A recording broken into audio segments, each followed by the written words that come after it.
Typhoon Hagupit does continue to track off here towards the west on the 3rd of December 2014. It is a Wednesday, right around 08 to 09 Universal Standard Time when I'm making this update on this storm system.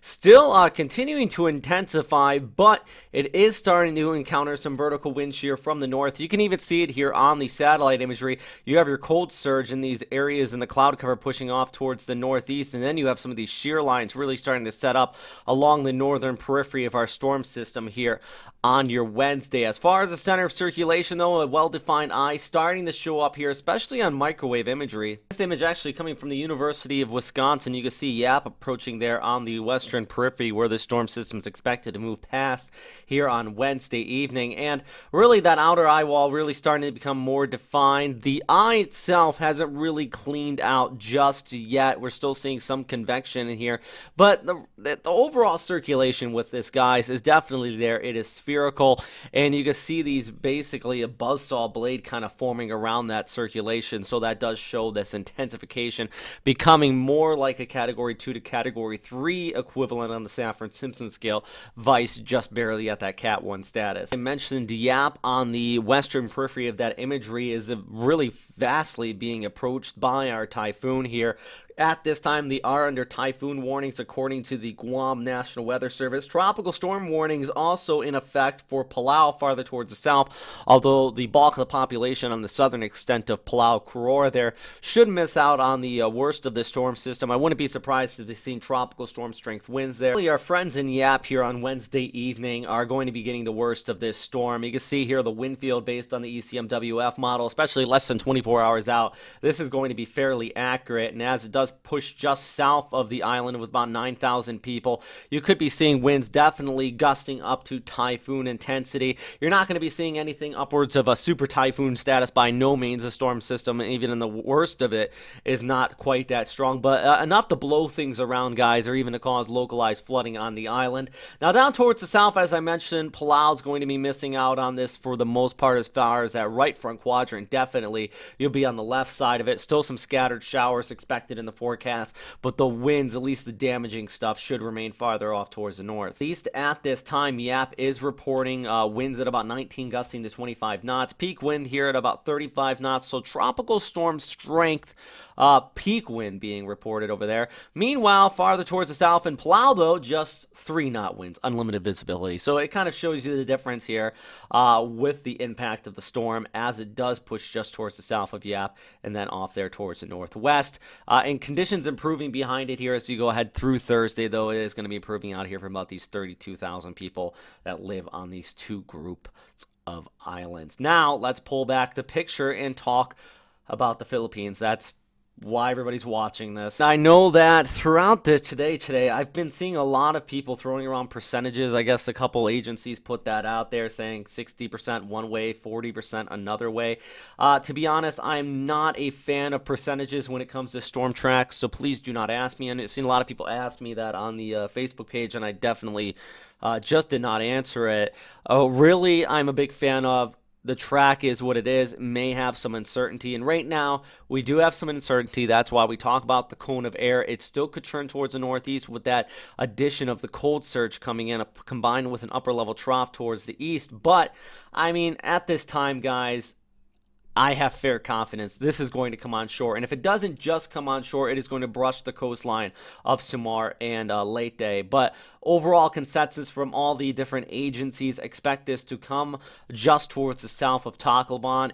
If not, it might go into Samar, depending on how much interaction it has with that trough off here towards the north. You understand there are still a few models, and there's actually a fairly decent split in models expecting the storm system to track towards the north. This is the GFS, and it just lingers off the coastline, eventually pours towards the north, and then towards the northeast, which would be fantastic news. Even the NavGem has that occurring with no landfall, just staying off the coastline, lingering here as it gets wrapped up in a cold just towards the south of this high pressure towards the north.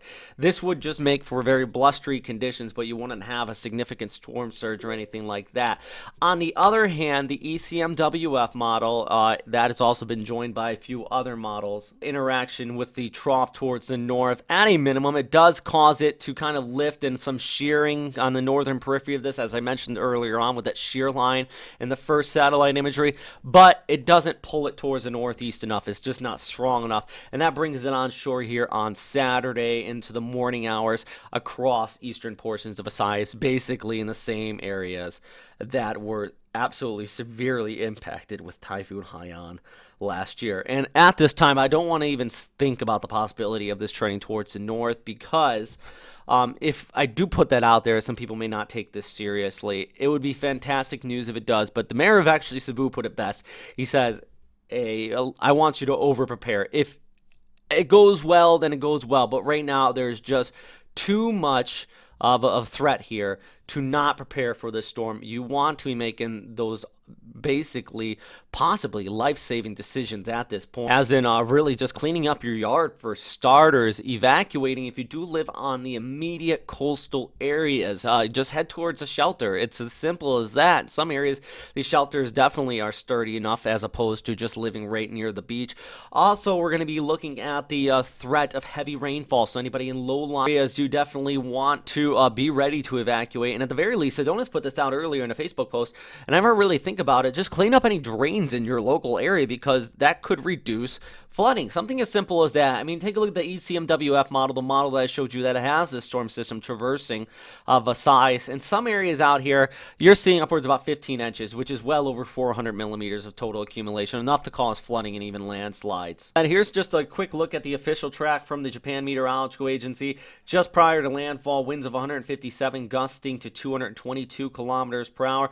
JTWC, the outlier as far as all the official agencies, a little bit farther towards the north, but the same impact there on this area of Visayas.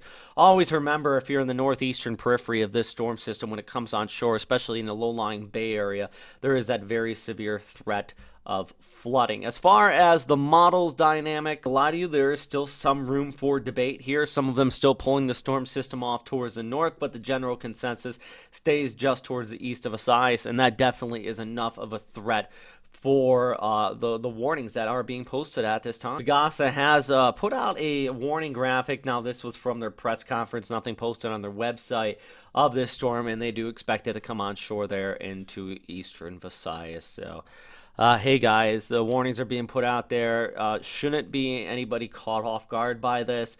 At the very least, you're going to be seeing some dangerous weather near eastern coastal areas, but if the track does follow through what JMA is expecting, and farther inland into the Cebu area, we could be seeing some rather rough to potentially severe and damaging weather after this comes on shore. So, for now, that is all. Thanks again for watching here, guys. If you have any questions, comments, or suggestions, as always, you can post them there in the comment box below. I always appreciate your feedback.